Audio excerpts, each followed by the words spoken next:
Hello friends, if you're new, welcome to my channel, and I hope you enjoy it.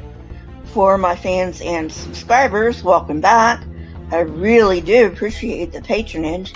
Today I'm going to be talking about Dungeons and Dragons Renewed Panic.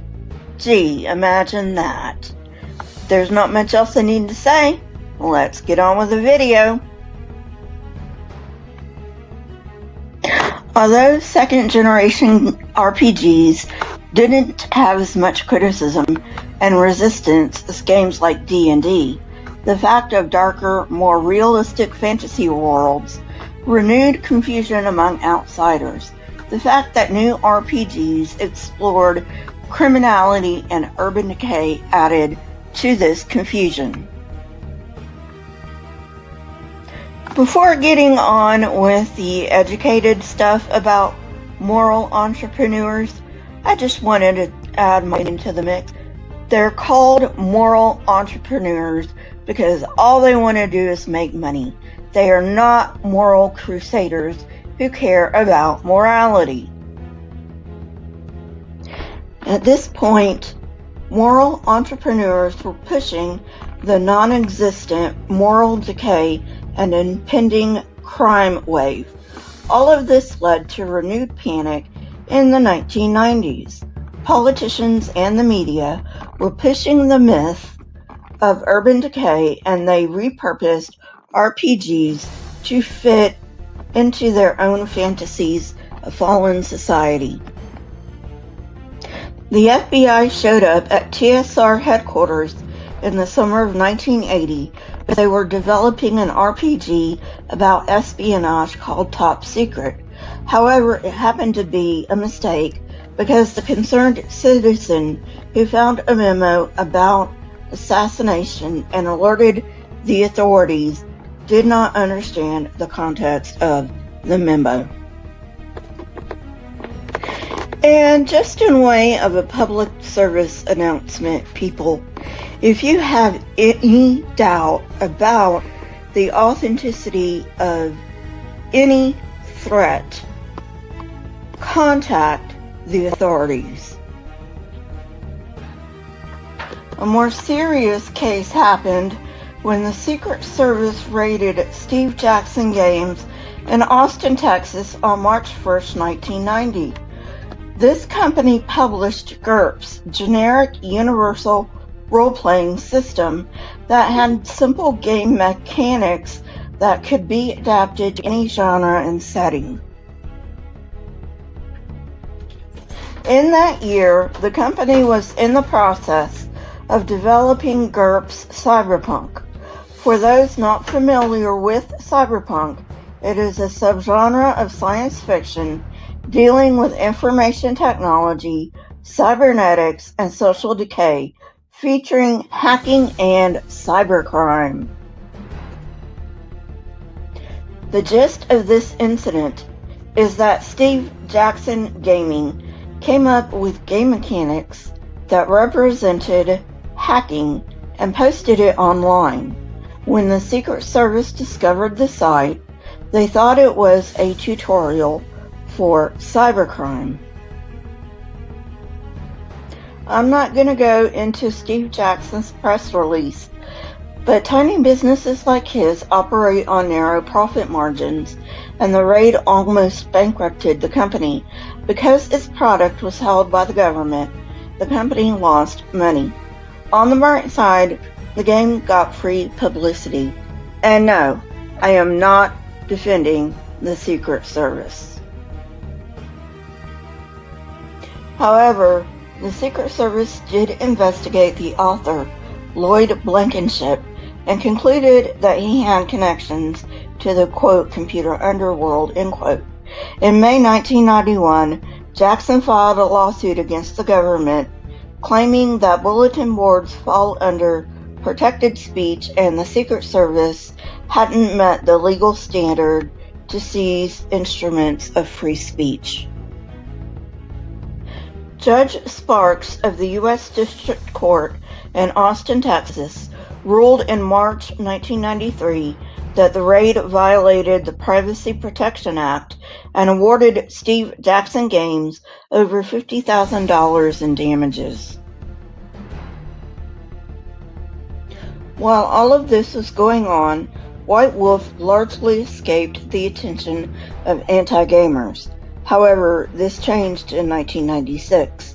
That year in January, a Virginia Beach man by the name of Jon C. Bush got the attention of police by way of his vampire family, loosely based on Vampire the Masquerade. The 26-year-old had been honorably discharged by the U.S. military after receiving a personality disorder diagnosis in 1992. At the time, he lived with his mother and worked as a heating and air conditioning repairman. In his spare time, he associated with 30 to 40 teenagers who thought that he was the leader of a vampire clan. He referred to himself and others in terms of the Reinhagen game. It seems that the vampire family was a game taken too far. 2 teenage girls reported to police that Bush was sexually assaulting his female family members, at which time the police became involved. In the end, the state charged Bush with 35 crimes. His attorney claimed that he suffered from dissociative identity disorder, formerly known as multiple personality disorder. Bush was convicted of 30 crimes and sentenced to 26 years. With Radecki avoiding the spotlight and pulling suffering from terminal cancer, a new moral entrepreneur arose, Virginia Beach detective Don Reimer, who declared himself a quote-unquote occult crime expert. Incidentally, he was the first to investigate Bush and his vampire family. In that same year, on November 25th, a much darker crime happened. Naomi Queen and Richard Wendorf were murdered in their home in Eustis, Florida. A 16-year-old, Rod Ferrell, who claimed to be a 400-year-old vampire, had murdered them. He had attracted a small group of teens that he initiated into vampirism. Ferrell and Heather Wendorf, one of the daughters, met at Eustis High School, but then he and his mother moved to Murray, Kentucky, where he was expelled from school. He briefly played Vampire the Masquerade at Murray State, but soon lost interest. Heather remained in contact with Rod over the phone, complaining that her parents were too controlling.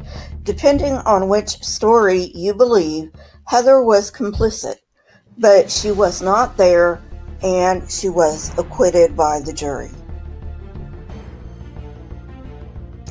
After the murders, Ferrell and his friends, including Heather, stole the Wendorf's vehicle and drove to New Orleans, where they were arrested. 4 pled guilty: Ferrell, Anderson, Cooper, and Kesey. Ferrell initially received the death penalty, but it was commuted to life. Anderson received life without parole, while Cooper and Kesey were given lighter sentences.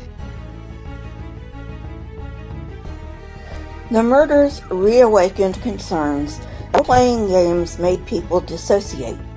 It is true that Ferrell had a vivid fantasy life, but the contributing factors to the murders had little to do with vampirism. He was very immature and, well, he did a lot of drugs.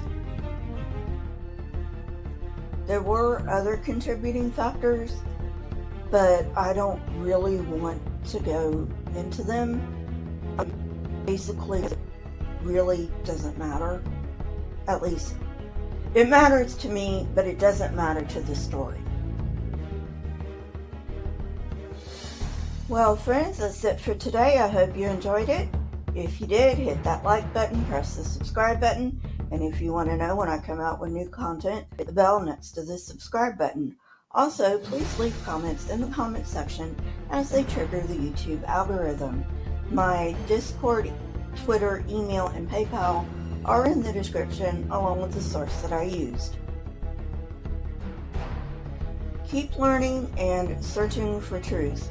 Here are a few videos from my library. If you have not watched them yet, go ahead and watch them and tell me what. Until then, friends, goodbye.